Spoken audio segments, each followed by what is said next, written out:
Olá, muito bem-vindos. O meu nome é Ricardo Silva e desenvolvemos esta iniciativa para vos ajudar a escolher a modalidade de compra do próximo automóvel, quer seja na qualidade de uma empresa ou quer seja na qualidade de um particular para um automóvel pela primeira vez ou para a substituição de um automóvel.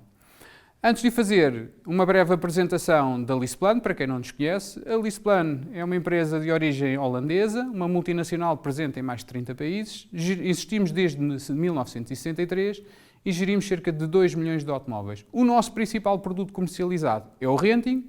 Estamos presentes em Portugal há 27 anos, somos líderes de mercado e gerimos cerca de 120 mil automóveis em Portugal. Pronto, e no decorrer da nossa atividade, embora o renting já esteja bastante disseminado junto das grandes empresas e das médias empresas, a verdade é que junto das pequenas empresas e dos particulares ainda é relativamente desconhecido, embora tenha vindo a crescer e tenhamos assistido a um crescimento bastante acentuado na procura. Uma das principais questões que nos surgem, e daí estarmos a conduzir esta iniciativa, é, atendendo às minhas características particulares, atendendo às minhas circunstâncias, o que é que eu devo fazer na compra do próximo automóvel? Devo comprar, utilizando os meus capitais próprios? Devo fazer um financiamento, através de um leasing ou de um crédito?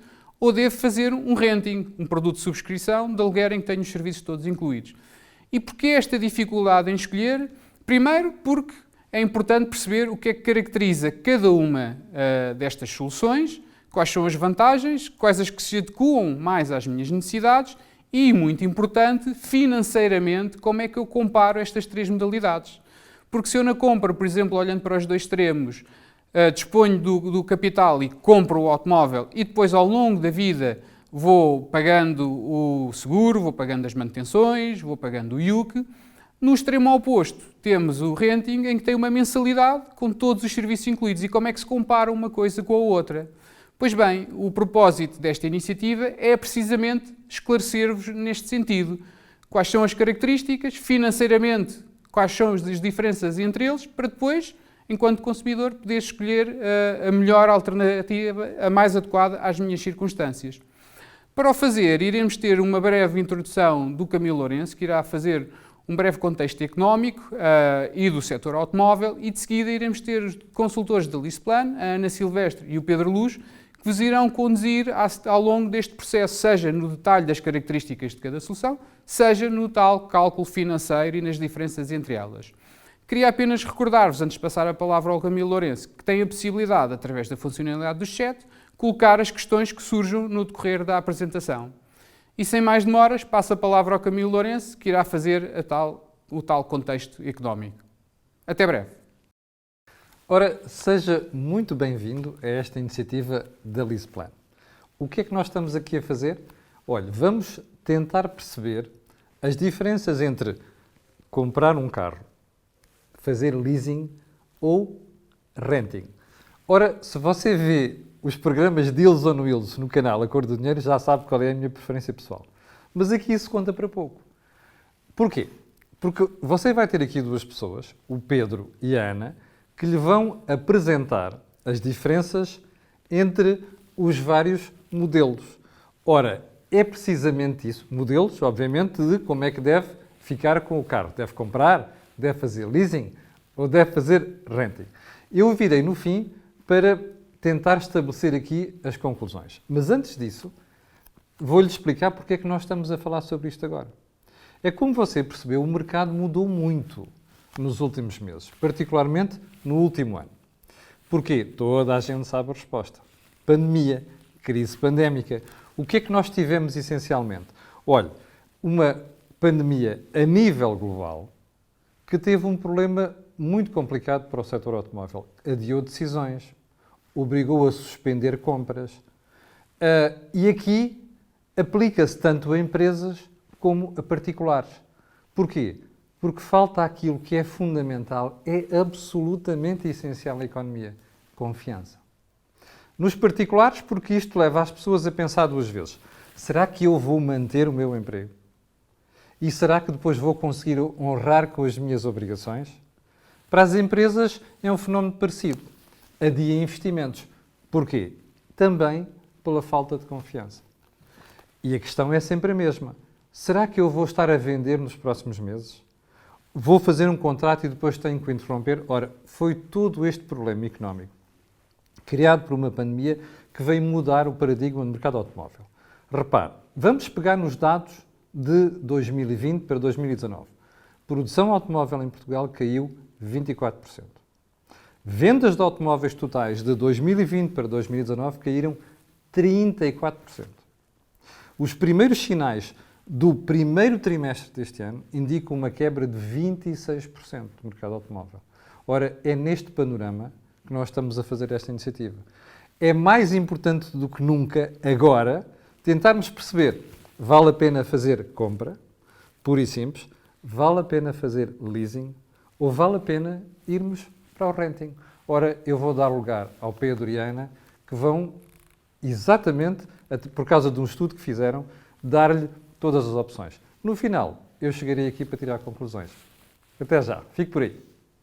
É isso mesmo, Camilo. De uma forma geral, o que pauta as decisões dos nossos consumidores tem sido a incerteza. E no setor automóvel, a redução das vendas aconteceu por diversos fatores. Ou porque os consumidores não têm acesso à oferta disponível, e nós aqui fizemos as contas e percebemos que, por causa dos diversos estados de emergência, durante os últimos 12 meses, os estandes foram obrigados a estar encerrados durante 4 meses, ou porque os consumidores já não fazem tantos quilómetros como anteriormente, não é? As nossas deslocações reduziram drasticamente e percebemos também que, em média, fazemos menos 22% dos quilómetros do que fazíamos há um ano atrás. E ainda, e aqui sim, a questão mais fulcral, os consumidores têm receio de tomar uma decisão de médio e longo prazo. E de acordo com o Mobility Insights Report, que a LeasePlan fez em novembro do ano passado, percebemos que 46% dos consumidores não sabe ou não vai adquirir um veículo nos próximos 5 anos, Pedro. E estes números são muito fortes. Mas, por outro lado, Ana, houve uma inversão das tendências de mercado até aqui, não foi? Ou seja, de acordo com o Mobility Insights da LeasePlan, que teve por base um inquérito global realizado a clientes a nível europeu, 79% dos consumidores, 79%, estão agora mais preocupados com a sua segurança e conforto do que há um ano atrás. E, obviamente, esta maior preocupação traduz uma recuperação da tendência da utilização do transporte como meio privado em detrimento do transporte público e das soluções de car sharing. Então, mas com isto tudo, Pedro, eu compro ou não compro um carro? Podes comprar, Ana, mas a verdade é que há outras soluções, o mercado tem outras soluções para nós.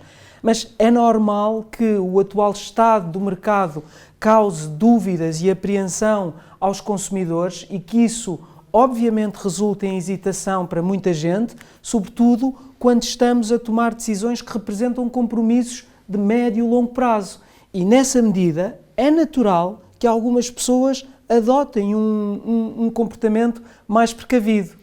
É verdade, mas também há outras pessoas que, tendo em conta justamente o momento que vivemos, recomendam não aplicar a liquidez toda e adiar a opção de compra. E ainda há aquelas que acabam por preferir a utilização do serviço flexível, que não põem em causa a sua liquidez e não criam um compromisso de médio e longo prazo.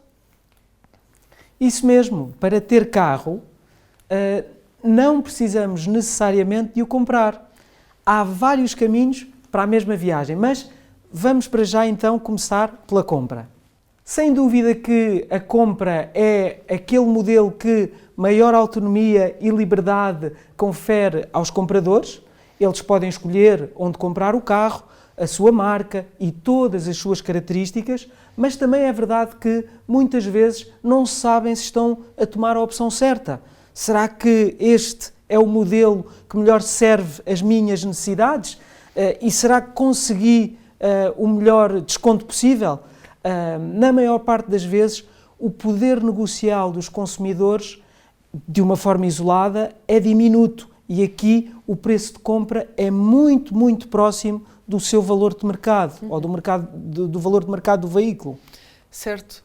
E outro assunto, outro tema que o consumidor que faz a compra de um veículo tem que ter em conta é a desvalorização do mesmo. Sabemos que mal ele sai do stand está a desvalorizar e sabemos que ao fim dos primeiros 5 anos de vida a expectativa é que a desvalorização seja de cerca de 50% e estes números são muito fortes. Depois, também durante toda a vida útil do veículo, as preocupações são da responsabilidade do seu comprador e, portanto, falamos aqui desde o momento da escolha de uma oficina de confiança, a seleção de uma seguradora, as coberturas que vamos incluir no nosso seguro, o agendamento atempado da inspeção. Todas estas são questões que vão pesar para o consumidor e que ele tem que ser responsável e acarretar esse risco. E tudo isto, Ana, ele vai ter de fazer sem saber muito bem que custos é que vai ter. Ou seja, a contratação dos demais serviços que fazem parte da utilização e do ciclo de vida normal de um veículo é caracterizada por uma dose bastante elevada, para a maior parte de nós, de imprevisibilidade. Sim. E no fim disto tudo, ainda existe a tal decepção com o valor de venda do usado, não é? Na maior parte das vezes nós queremos aqui vender o usado rápido a um preço que nos seja bastante vantajoso, só que este trade-off é muito difícil. E o que acontece na maior parte das vezes é que nós damos o nosso veículo na retoma da compra de um novo e acabamos por perder aqui um valor muito grande. E, portanto, esta decepção no final é também mais uma dor que o consumidor do modelo de compra vai sofrer no momento final. Já no leasing, Ana, esta viagem é um bocado diferente. É verdade, Pedro. Tal como no modelo de compra, o veículo continua a ser selecionado por diversas pesquisas na internet, stands de automóveis, e a dúvida do consumidor mantém-se exatamente a mesma. Será que eu estou a fazer a escolha certa? E com base nesta questão, o consumidor acaba por consultar diversas instituições financeiras e tenta sempre obter as melhores condições, as condições que lhe são mais vantajosas. Mas tem que ter sempre presente, e aqui é muito importante, que nenhuma instituição é independente o suficiente para o ajudar. Não é? Pois. E o facto é que, depois de escolhido o modelo e a instituição financeira é definida uma renda com base no investimento inicial que ele queira fazer e no valor residual também definido para o final de contrato, e este residual será o valor pelo qual o veículo poderá ser comprado no final de contrato de leasing, caso seja essa a opção do contratante de leasing. Do consumidor, sim. E tal como no modelo de compra, Pedro, o leasing também existe aqui esta preocupação da gestão do ciclo de vida do veículo. E, portanto, tudo aquilo que vimos lá atrás das manutenções, os sinistros, as avarias, continuam a ser responsabilidade do comprador, não é? E a imprevisibilidade de custos é também um risco do próprio consumidor. Portanto, aqui estes dois temas, e bastante importantes, a imprevisibilidade de custos e esta questão das preocupações todas ao longo do ciclo de vida do veículo, continuam a ser do seu comprador. No final do contrato, os consumidores mais indecisos podem ou não exercer a opção de compra, sendo que aqui chegados, caso decidam comprar, estarão a fazer um investimento num bem que já se encontra, infelizmente, bastante desvalorizado. E ainda temos aqui esta terceira opção, não é, Pedro? Que é o renting. E aqui é que eu acho que as coisas mudam mesmo face aos outros modelos anteriores. O primeiro passo do cliente renting é, obviamente, a escolha do veículo, mas aqui de uma forma um bocadinho diferente. O que importa é a combinação entre aquilo que eu realmente gosto, a marca, o modelo, as características do veículo que eu gosto, com as campanhas que estão disponíveis pelas locadoras. Certo, Ana, e a primeira grande diferença do renting para os outros dois modelos que vimos agora é que não existe necessidade de um investimento inicial. Neste caso, quem opta pelo renting pode contar desde logo com duas vantagens. O facto de beneficiar de uma negociação em escala, uma vez que as locadoras compram veículos em grandes quantidades, mas também ainda o facto de o valor residual não entrar para o cálculo do valor da renda. Exato. Exato. E contrariamente aos outros modelos, aquilo que eu falava há pouco, na gestão do ciclo de vida do veículo, é tudo responsabilidade da locadora. Ou seja, não existem preocupações de manutenções, de seguros, escolhas de oficinas, inspeções. Todas estas questões são a cargo da locadora, que é a proprietária do veículo. E por isso significa que os custos de utilização associados a estas mesmas coisas são também da responsabilidade da locadora. E, portanto, o condutor sabe sempre com que custos pode contar. Ele sabe que tem aquela renda mensal, que tem a manutenção preventiva e aquela que nós não estamos à espera, não é? Que é a corretiva, os furos dos pneus, tem também os seguros, tem também os impostos e, portanto, todas estas questões acabam por ser mitigadas e a incerteza que o consumidor tem em modelos como a compra ou o leasing, neste modelo de renting, estão do lado da locadora.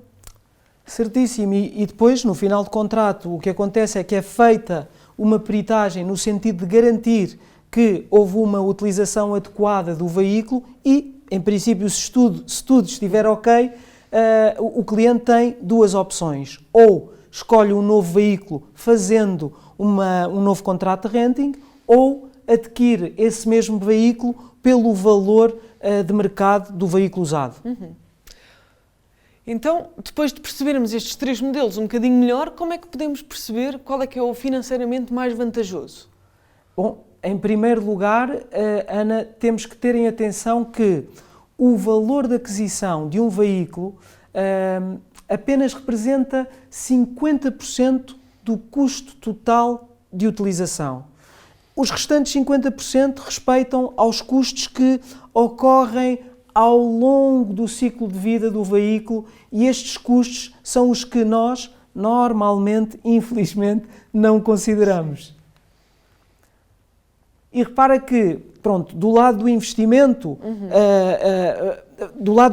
que é feito na aquisição do veículo, temos que ter em conta duas questões.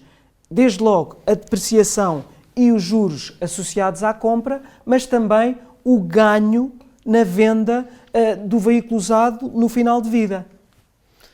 Já do lado dos custos que ocorrem durante o ciclo de vida, a coisa é um bocadinho mais complexa, não é? A maior parte de nós não tem ideia, mas a componente dos impostos, sobretudo para as empresas, representa quase 1/4 deste custo total de utilização. Outro quarto do custo total advém da manutenção do veículo, nomeadamente falamos aqui de reparações, avarias, trocas de pneus, seguro, o imposto de circulação. E ainda assim, quando nos lembramos deste custo de manutenção para fazer as nossas contas, normalmente só pensamos naquelas manutenções que a marca nos indica e, mais uma vez, faltam as manutenções inesperadas. E aqui, outra vez, trocas de pneus, vidros, quebras de vidros, sinistros. Raramente temos uma expectativa de que custos vão ser estes. Depois, temos que ter ainda custos, ter em mente os custos associados à utilização do veículo de substituição, que obviamente asseguram a nossa mobilidade. E também os custos de gestão de frota, que no caso das empresas representam aqui o número de horas, o custo associado ao número de horas que os recursos humanos deixam de estar alocados ao core business e estão alocados à gestão da frota. Bom, explicado assim de uma forma simples, o conceito TCO, de Total Cost of Ownership, ou custos totais de utilização, vale a pena dar aqui uma nota, Ana. É que, no caso de clientes particulares, o custo total de utilização tem uma configuração ligeiramente diferente da que partilhamos aqui. E isto por causa da componente de impostos que aqui, para as empresas, como vimos, ocupa quase 1/4 dos custos totais de utilização e que terá, nos particulares, um peso menor. No entanto, a mensagem mantém-se, ou seja, aquilo que nós normalmente consideramos ser o custo do carro, concentrado sobretudo no custo da aquisição, representa, na verdade, cerca de 60%, entre 55% e 60% do custo total. É verdade, Pedro. Fiz as contas até e são cerca de 56% que para os particulares representam o custo de aquisição e os restantes valores, aqueles tais que nós raramente consideramos, têm então os 44%, o que é obviamente muito significativo e tem que ser tido em conta. Isso mesmo. Ora bem, uma vez vistos todos os custos que temos que ter em consideração afinal de contas, qual o modelo com menores custos de utilização. Fizemos as contas. Para o cliente particular, comparamos apenas o renting e a compra, sendo que o leasing é uma prática mais reservada, mais recorrente para as empresas. E utilizamos como referência um Seat Arona, a gasolina, que faz parte de um segmento que, como todos sabem, vem ganhando cada vez mais cota no mercado nacional. Desta forma, comparando apenas estes dois modelos, o renting e a compra, concluímos que o renting, Ana, é 16% mais competitivo do que a compra. E porquê? Bom, percebendo aqui um bocadinho as rúbricas que explicámos há pouco, no custo de financiamento, as locadoras conseguem, obviamente, aqui melhores valores junto dos concessionários pela sua negociação em escala, não é? As compras de grandes volumes permitem às locadoras obterem valores mais vantajosos na aquisição de veículos. E, na verdade, estes descontos que as locadoras conseguem são muitas vezes passados mesmo para o cliente final, obtendo aqui um valor mais baixo na compra do veículo. Adicionalmente, a garantia que as locadoras oferecem ao longo do ciclo de vida do veículo permite também que, no final da sua vida útil, ele seja vendido a um valor superior e, portanto, aqui o ganho da economia de escala acaba por ser também bastante significativo. Um outro aspecto também são os custos de utilização. Também nos custos de utilização, as economias de escala se fazem notar, se fazem sentir no renting. Ou seja, as centenas de milhares de eventos que todos os anos as locadoras gerem permitem obter melhores condições.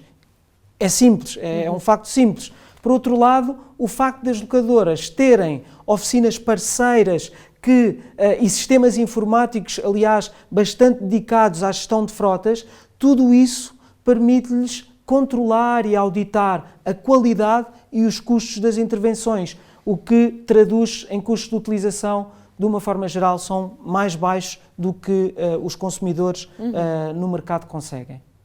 Quanto aos custos de imobilização, o facto de as locadoras controlarem os tempos de imobilização e a qualidade das intervenções permite também que haja uma menor necessidade de veículo de substituição.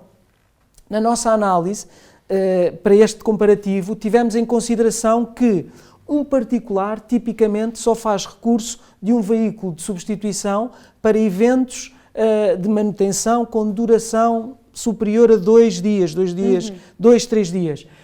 Quanto aos custos de gestão, não consideramos qualquer valor para o modelo de compra, uma vez que o cliente particular é autónomo aí na condução da vida do seu veículo e do ciclo de vida do seu veículo e por isso não tem quaisquer custos aqui. Nestes clientes particulares ainda, os impostos referem-se apenas ao IVA, que no caso da aquisição própria incide sobre todo o valor do investimento e no renting apenas sobre o valor da utilização, o custo, o valor da utilização. Sendo que no renting o próprio valor de investimento tende a ser menor do que na compra, como vimos há pouco, não é? Por força das tais economias de escala. E para as empresas, Ana, qual é que é o modelo com menores custos mensais para as empresas? Bom, em primeiro lugar, para as empresas já não estamos apenas a comparar o renting com a compra, mas incluímos também então aqui o custo total de utilização do leasing. Vamos também fazer esta comparação. Neste caso, optámos também por um segmento acima do veículo e falamos aqui do modelo campeão de vendas em Portugal, do Nissan Qashqai a diesel. E pronto, reparem que, mais uma vez, o renting surge como um modelo mais competitivo quando comparado com os restantes.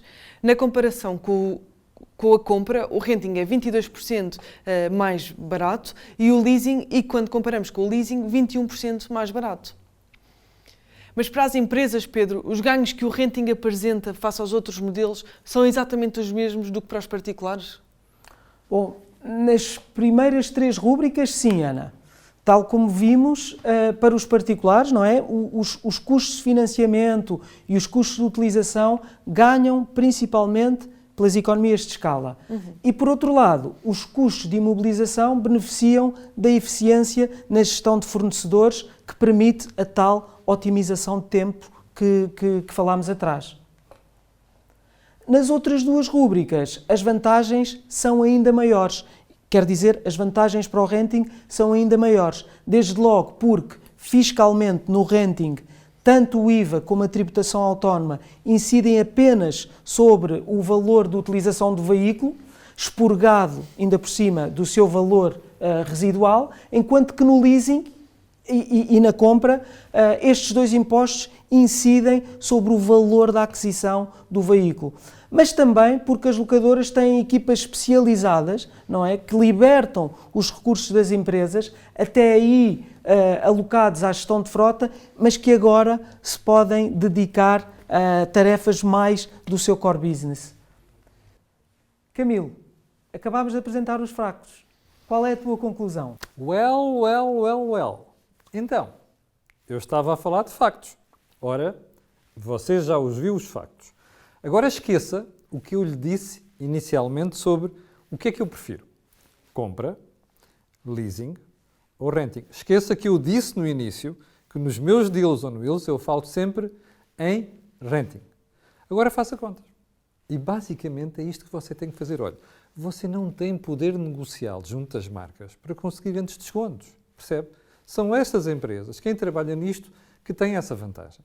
Segundo, vamos lá pensar nisto. Qual é a sua preocupação como gestor? É estar a negociar o seguro? É estar a negociar pneus e revisão? Não! Você tem que se preocupar com o seu negócio, com aquilo que lhe traz valor à empresa. Eu só me preocupo com os conteúdos que eu faço. Quero lá saber de quem é que me dá o melhor seguro. Quero lá saber qual é a melhor oficina. Quanto é que me custou os pneus. Who the hell cares? A questão fundamental aqui é Total Cost of Ownership. E aqui, para mim, pessoalmente, o renting é imbatível. Espero que você tome a decisão certa depois de ouvir tudo o que fez e tudo o que nós fizemos aqui hoje. Muito obrigado.